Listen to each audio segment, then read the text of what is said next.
তিন উপজেলায় আশ্রয়ন প্রকল্পের 18,566টি ঘর হস্তান্তর অনুষ্ঠানে গণভবন থেকে ভিডিও কনফারেন্সে বক্তব্য রাখছেন প্রধানমন্ত্রী শেখ হাসিনা। সরাসরি চলে যাচ্ছি তার বক্তব্যে।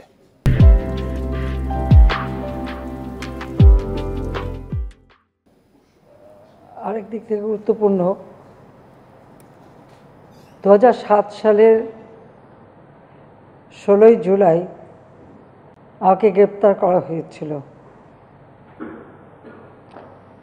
মিথ্যা মামলা দেওয়া হয়েছিল আমার বিরুদ্ধে। বিএনপি খালেদা জিয়া ক্ষমতায় থাকতেও মিথ্যা মামলা দিয়েছিল, আবার সেই সময় যে তত্ত্বাবধায়ক সরকার এসেছিল তারাও গ্রেপ্তার করে মিথ্যা মামলা দেয়। আমি কৃতজ্ঞতা জানাই আওয়ামী লীগ, আমাদের সকল নেতাকর্মী, আমাদের সহযোগী সংগঠন এবং আমাদের বিশ্ববিদ্যালয়ের শিক্ষক, ছাত্র এবং দেশের সাধারণ জনগণ যারা সেই দিন এর প্রতিবাদ করেছিলেন এবং গণতন্ত্রের জন্য লড়াই করেছিলেন, তাদের প্রতি আমি কৃতজ্ঞতা জানাই।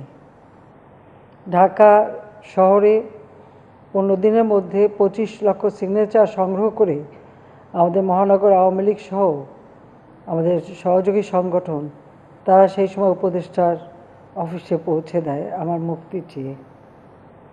আমাদের বঙ্গবন্ধু আওয়ামী আইনজীবী পরিষদ থেকে শুরু করে আমাদের ছাত্রলীগ, যুবলীগ, স্বেচ্ছাসেবক লীগ, মহিলা আওয়ামী লীগ, যুব মহিলা লীগ, শ্রমিক লীগ, কৃষক লীগ, আমাদের সকল সংগঠন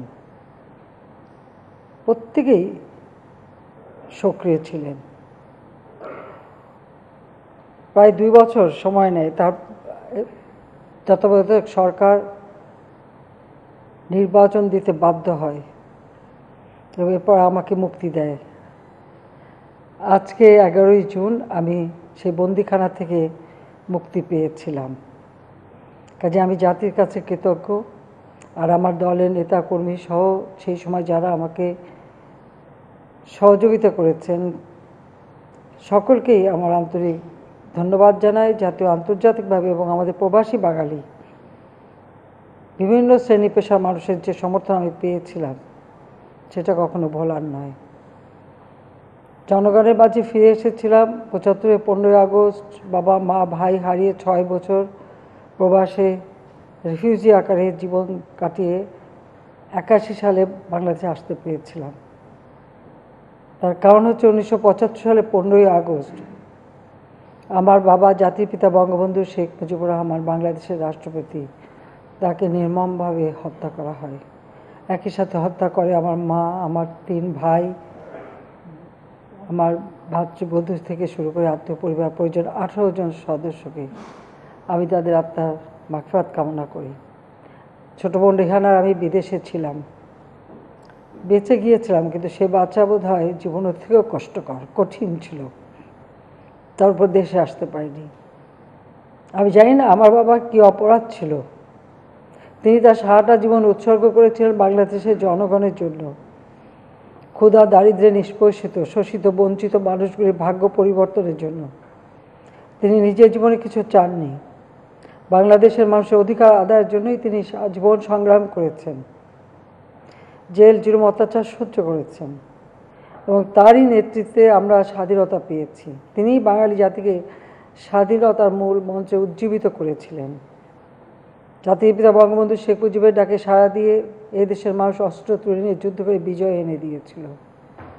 আর সেই বিজয়ের পর একটা যুদ্ধ বিধ্বস্ত দেশের শাসনভার তিনি হাতে নেন, যেখানে কোনো রিজার্ভ মানি ছিল না, কারেন্সি নোট ছিল না, গোলায় কোনো খাদ্য ছিল না, যুদ্ধকালীন সময় কোনো ফসল উৎপাদন হয়নি। তারপর রাস্তাঘাট, পুল, ব্রিজ, রেল ব্রিজ সব কিছু ধ্বংসপ্রাপ্ত, স্কুল, কলেজ, মসজিদ, মাদ্রাসা সবই ধ্বংসপ্রাপ্ত। সেই ধ্বংসস্তূপের উপর শূন্য হাতে দাঁড়িয়ে এই বাংলাদেশটাকে তিনি এগিয়ে নিয়ে যাচ্ছিলেন এবং মাত্র 3 বছর 7 মাস সময় পেয়েছিলেন। একটি শোষিত বঞ্চিত জাতি, নির্যাতিত জাতি, তার উপর 30 লক্ষ শহীদ পরিবার, নির্যাতিত মা বোন এবং যারা আহত মুক্তিযোদ্ধা সকলেরই চিকিৎসা ব্যবস্থা এবং যারা শহীদ পরিবারকে আর্থিক সহায়তা, নির্যাতিত মা বোনদেরকে পুনর্বাসনের ব্যবস্থা করেছিলেন জাতির পিতা বঙ্গবন্ধু শেখ মুজিব। প্রত্যেক ঘরে ঘরে রিলিফ পণ্য পৌঁছে দেয় আমাদের আওয়ামী লীগের নেতাকর্মী। রাস্তাঘাট ছিল না, নৌকায় করে পায়ে হেঁটে বিভিন্ন প্রত্যন্ত অঞ্চলে সহযোগিতার হাত বাড়িয়েছিলেন। এভাবে যেমন একদিকে যুদ্ধবিধ্বস্ত দেশ গড়ে তোলা, অপরদিকে দেশকে আর্থসামাজিক উন্নয়নের পথে তিনি এগিয়ে নিয়ে যাচ্ছিলেন। আর তখন এলো সেই চরম আঘাত। আমি আজকের দিনে জাতির পিতা বঙ্গবন্ধু শেখ মুজিবের প্রতি শ্রদ্ধা জানাচ্ছি। শ্রদ্ধা জানাই জাতীয় চাঁদ নেতার প্রতি, 30 লক্ষ শহীদের প্রতি, 2 লক্ষ মা বোনের প্রতি। মহান আত্মত্যাগের মধ্য দিয়ে আমরা স্বাধীনতা পেয়েছিলাম, কিন্তু সেই স্বাধীনতার সব সুফল মানুষের দ্বারে পৌঁছাবার পূর্বেই 15ই আগস্ট জাতির পিতাকে হত্যা করে সব কিছু যেন কেমন পাল্টে দেওয়া হয়ে যায়। দেশটা চলে আসে যুদ্ধাপরাধী খুনিদের হাতে। এদেশের ভূমিহীন মানুষ, গৃহহীন মানুষ, তাদেরকে আশ্রয় দেওয়ার জন্য সর্বপ্রথম নোয়াখালীতে, এখন যেটা লক্ষ্মীপুরে, জাতিপিতা সর্বপ্রথম এই ভূমিহীন মানুষকে ঘর এবং খাস জমি বিতরণ শুরু করেন এবং পর্যায়ক্রমিকভাবে সমস্তগুলো বাংলাদেশের প্রত্যেকটা ভূমিহীন মানুষ, গৃহহীন মানুষ, তাদের ঘর, আশ্রয় এবং ফসল উৎপাদনের জন্য জায়গা এটা দেবেন। সমস্ত খাস জমি ভূমিহীনদের মাঝে বিতরণ করবেন। সেটাই ছিল তার লক্ষ্য, যে কোনো মানুষই গৃহহীন থাকবে না, ঠিকানাবিহীন থাকবে না। কিন্তু 15ই আগস্টের পর আমরা দেখেছি যে সেই উদ্যোগ আর কারো ছিল না। অবৈধভাবে সংবিধান লঙ্ঘনকারী ক্ষমতাসীনরা এদেশের মানুষের ভাগ্য নিয়ে ছিনিমিনি খেলতেই ব্যস্ত ছিল।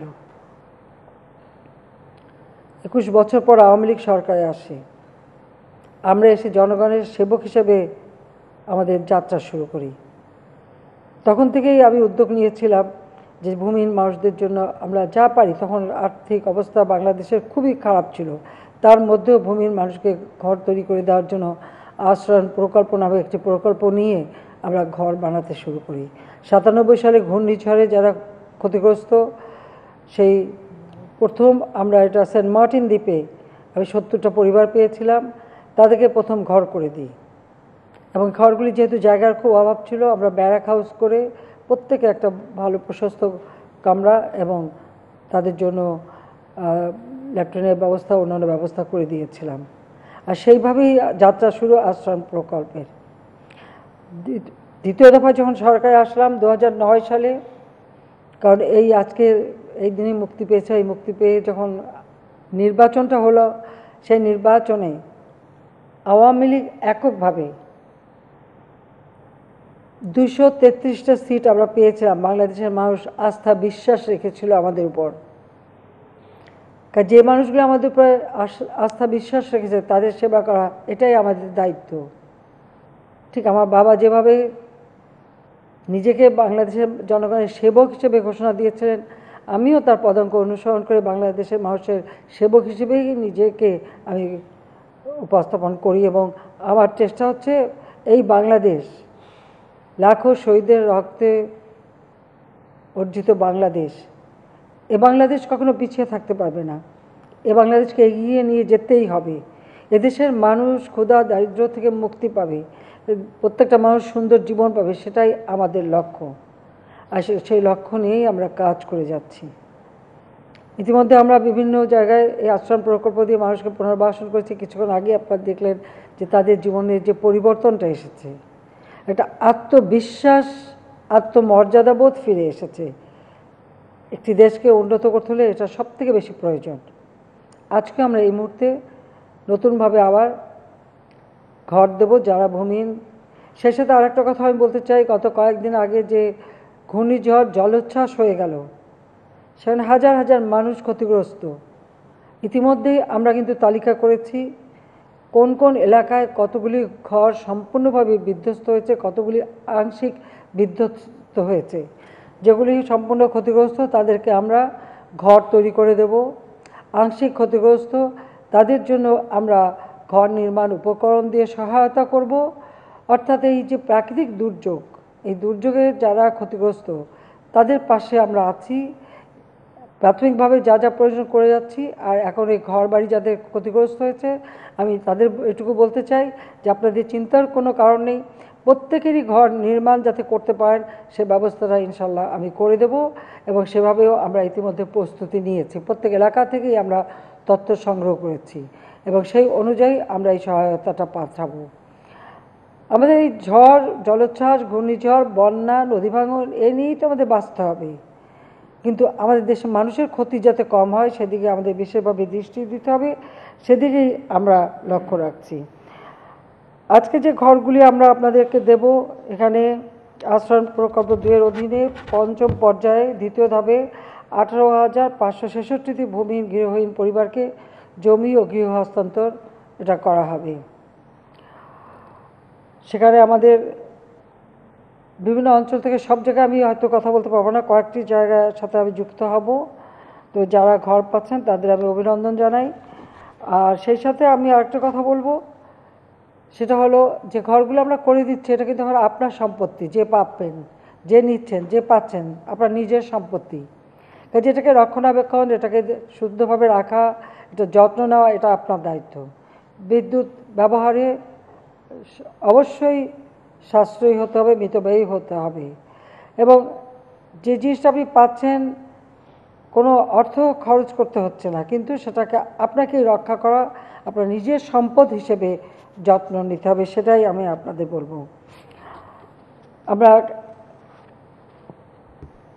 যারা বিভিন্ন সময় নদী ভাঙ্গা ক্ষতিগ্রস্ত তাদেরকেও আমরা সহযোগিতা করে যাচ্ছি, সহযোগিতা করে যাব, কারণ আমাদের সকলের এটাই লক্ষ্য যে জাতির পিতা যে জাতির জন্য এভাবে জীবন দিয়ে গেছেন তার আকাঙ্ক্ষা পূর্ণ করাটাই আমাদের কাজ। তিনি সেই লক্ষ্মীপুর, এখন সেটা একসময় নোয়াখালীর অংশ ছিল, পরে লক্ষ্মীপুর জেলা হয়। আপনারা জানেন যে বঙ্গবন্ধু শেখ মুজিব স্বাধীনতার পর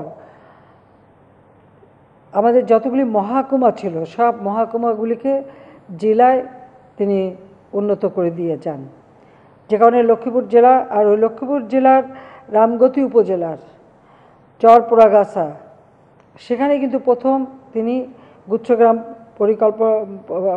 পরিকল্পনা নেন এবং সেখানে ঘর তৈরি করে দেন, এবং ওই সব অঞ্চলে অনেক চর ছিল, সেই জায়গাগুলি তিনি খাস জমিগুলি মানুষের মাঝে বিতরণ করেন, এবং তিনি সকলের জমির একটা সিলিং ঠিক করে দেন, এর অতিরিক্ত জমি যা থাকবে খাস জমি করে সেগুলি মানুষের মাঝে, ভূমিহীন গৃহহীন এবং তাদের মাঝে বিতরণ করবেন, সেই ব্যবস্থাটাও তিনি নিয়েছিলেন।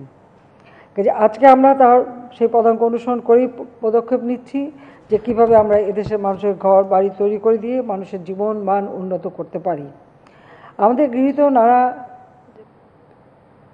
প্রোগ্রাম যেগুলি আমরা করে যাচ্ছি সামাজিক উন্নয়নের জন্য, এর শুভ ফলটা কিন্তু সাধারণ মানুষ পেতে শুরু করেছে। প্রত্যেকটা গ্রামকে আমরা নাগরিক সুবিধায় নিয়ে আসব, প্রত্যেকটা গ্রামের মানুষ নাগরিক সুবিধা পাবে, আমরা সেই নাগরিক সুবিধাও নিশ্চিত করে যাচ্ছি।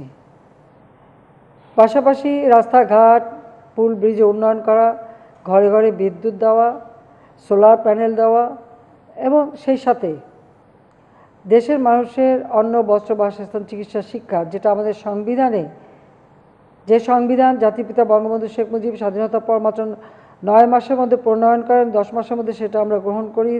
কাজে সেই সংবিধানের নির্দেশ অনুযায়ী কিন্তু আমরা মানুষের এই মৌলিক চাহিদাগুলি পূরণ করবার পদক্ষেপ নিয়েছি, যার শুভফল দেশবাসী আজকে পেতে শুরু করেছে। আমি জানি কোভিড-19 মহামারী এবং ইউক্রেনে আসা যুদ্ধ, গাজায় সেই ইসরায়েলের গণহত্যার কারণে সারা বিশ্বব্যাপী অর্থনৈতিক মন্দা চলছে, মূল্যস্ফীতি বেড়েছে, তারপরেও আমরা আমাদের খাদ্য উৎপাদন যাতে অব্যাহত থাকে, কৃষির জন্য যত রকমের সহযোগিতা দরকার, প্রণোদনা দরকার, ভর্তুকি দরকার, সবই আমরা দিয়ে যাচ্ছি। মানুষের প্রত্যেকটা চাহিদা যাতে যথাযথভাবে মেটে তার ব্যবস্থা করছি। চিকিৎসা সেবা মানুষের দোরগোড়ায় পৌঁছে দেওয়ার জন্য কমিউনিটি ক্লিনিক করে 30 প্রকার ঔষধ দিয়ে যাচ্ছি। ছেলে মেয়েদের পড়াশোনায় বিনা পয়সায় মাধ্যমিক পর্যন্ত বই দিচ্ছি। আমরা ছেলে মেয়েদেরকে উপবৃত্তি দিচ্ছি, বৃত্তি দিচ্ছি, উচ্চশিক্ষার জন্য বৃত্তি দেওয়া হচ্ছে। কোনো মতেই বাংলাদেশের জনগণ কোথাও থেকে পিছিয়ে থাকবে না, সেটাই আমাদের কথা। ডিজিটাল বাংলাদেশ গড়ে তুলব কথা দিয়েছিলাম, আজকের বাংলাদেশ ডিজিটাল বাংলাদেশ। 2008-এর নির্বাচনে আমাদের যে নির্বাচন ইশতেহার ছিল বলে আমরা যেটা ঘোষণা দিয়েছিলাম, সে 2021 সালের মধ্যে 20 সালে জাতির পিতার জন্ম শতবার্ষিকী এবং 2021 সালে স্বাধীনতার সুবর্ণ জয়ন্তী আমরা উদযাপন করব। সেখানে বাংলাদেশটা যে বদলে যাওয়া বাংলাদেশ রূপকল্প 2021 আমরা ঘোষণা দিই। আজকে তা আমরা বাস্তবায়ন করেছি। এখন আমরা উন্নয়নশীল দেশের মর্যাদাও পেয়েছি। 2026 সাল থেকে যাত্রা শুরু হবে, তার প্রস্তুতিও আমরা নিচ্ছি। দারিদ্রের হার আমরা কমিয়েছি, যেটা 41 ভাগ ছিল 18.7 ভাগে নামিয়ে এনেছি। হতদরিদ্র 25 ভাগ থেকে 5.6 ভাগে আমরা নামিয়ে আনতে সক্ষম হয়েছি। খাদ্য উৎপাদন আমরা বৃদ্ধি করেছি, খাদ্য পুষ্টি নিশ্চয়তার ব্যবস্থা আমরা নিয়েছি। তবে সেই ক্ষেত্রে আমার অনুরোধ থাকবে আপনাদের কাছে, যাদের জমি আছে, এটা আপনারা যারা শুধু ভূমির গৃহহীন তা না, যারা ভূমি নাই তাদের তো জমি আমরা যেখানে যেখানে জমি পাওয়া যাচ্ছে সেখানে আমরা জমি দিচ্ছি। এর বাইরেও যারা উপস্থিত আছেন বা আমার কথা শুনছেন, সকলকে আমি এই আহ্বান জানাবো, কোথাও যেন 1 ইঞ্চি জমি অনাবাদি না থাকে। অনাবাদি জমিগুলি চাষের আওতায় আনা, যে যা পারেন উৎপাদন করা। জলাশয় থাকলে সেখানে মাছের চাষ, জমি থাকলে ফসলের চাষ, ভিটি থাকলে সেখানে গাছ লাগান, অর্থাৎ যে যতটুকু পারেন উৎপাদন করেন। জাতিপিতা বলেছিলেন ভিক্ষুক জাতির কোনো ইজ্জত থাকে না। তা আমরা কারোর কাছে ভিক্ষাকে চলতে চাই না, হাত পেতে চলতে চাই না। যতটুকু আমাদের সম্পদ সেটাই যথাযথ কাজে লাগিয়ে আমরা নিজের পায়ে দাঁড়িয়ে মাথা উঁচু করে চলবো, সম্মানের সাথে চলবো, সেভাবেই বাংলাদেশকে গড়ে তুলব। সেখানে আপনাদের সকলের সহযোগিতা একান্তভাবে দরকার, কাজে সেই দিকে আপনারা বিশেষভাবে দৃষ্টি দেবেন। আমরা ঘরে ঘরে বিদ্যুৎ দিয়েছি, এখানে মেলা টাকা ভর্তুকি দিতে হয়, কাজে বিদ্যুৎ উৎপাদনেও আমাদের যেমন খরচ হয়, কিন্তু আপনাদের আমরা তার থেকে খুব কম পয়সায় দিচ্ছি। সেই ক্ষেত্রে বিদ্যুৎ ব্যবহারে আপনাদের সাশ্রয়ী হতে হবে, হয়তো বিদ্যুৎ অপচয় করবে না। পানি ব্যবহারে সাশ্রয়ী হতে হবে। প্রত্যেকটা জিনিস নিজের মনে করে যত্ন নিতে হবে। এটা আমাদের, এই কথাটা সকলের জন্য প্রযোজ্য। কাজে প্রত্যেককে আমি এই অনুরোধটা জানাবো, যারা বিত্তবান আছেন অথবা যারা একেবারে ধৈর্য, সকলের জন্যই প্রযোজ্য। আমি বলবো যে যেটুকু সম্পদ সেটা যদি আমরা যথাযথভাবে ব্যবহার করি, তাহলে আমাদের কখনো পিছন ফিরে তাকাতে হবে না, আমাদের অগ্রযাত্রা আমরা অব্যাহত রাখতে পারবো। আজকে আমি যে জায়গাগুলি এখন আমরা ঘোষণা দিচ্ছি, যেখানে সম্পূর্ণ নতুন সম্পূর্ণ ভূমি গৃহহীন মুক্ত 70টি জেলা, যে জেলায় যে সমস্ত এলাকায় আমরা ঘর দেব, সেই নামগুলি আমি এখন ঘোষণা দেব। আজকে যেগুলি দিচ্ছে এটা সেই নাম 70টা। এখানে ঢাকা, ধামরাই, গোপালগঞ্জ সদর, শরীয়তপুর, নড়িয়া জাজিরা, ফরিদপুরের সদরপুর, নেত্রকোনা, খালিয়াজুড়ি,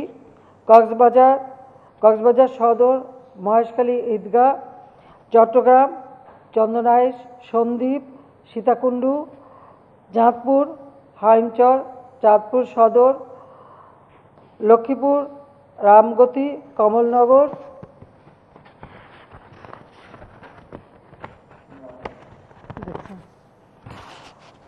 নোয়াখালী, হাতিয়া, কোম্পানিগঞ্জ, সুবর্ণচর, কুমিল্লা, আদর্শ সদর, মুরাদনগর, ফেনী, সোনাগাজী,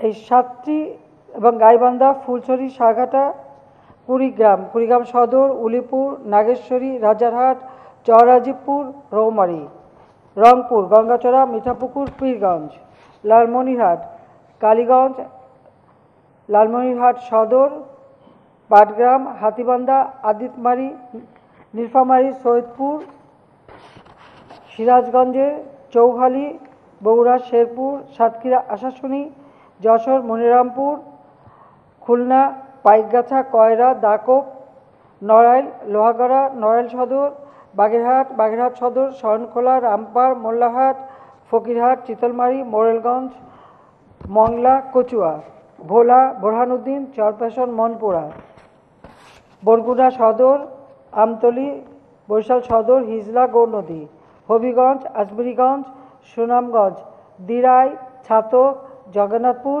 জামালগঞ্জ। সর্বমোট এখানে আমরা 70টি উপজেলা আজকে আমরা এখানে সকলের জন্য বিনামূল্যে 2 কাঠা জমি এবং একটি করে ঘর, তার সাথে সাথে ল্যাট্রিন, বিদ্যুতের ব্যবস্থা, পানির ব্যবস্থা, সব ধরনের সুযোগ সুবিধা সহ আমরা হস্তান্তর করব।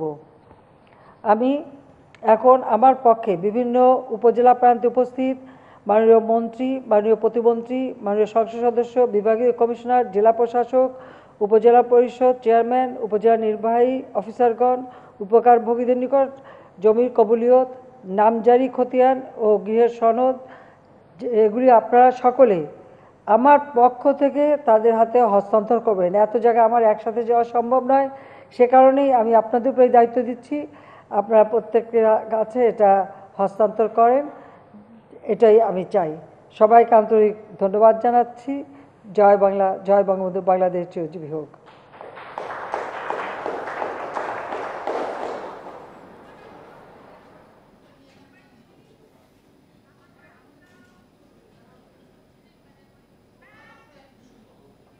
আশ্রয়ণ প্রকল্পের ঘর হস্তান্তর অনুষ্ঠানে বক্তব্য রাখছিলেন প্রধানমন্ত্রী শেখ হাসিনা। সরাসরি যুক্ত ছিলাম তার বক্তব্যে।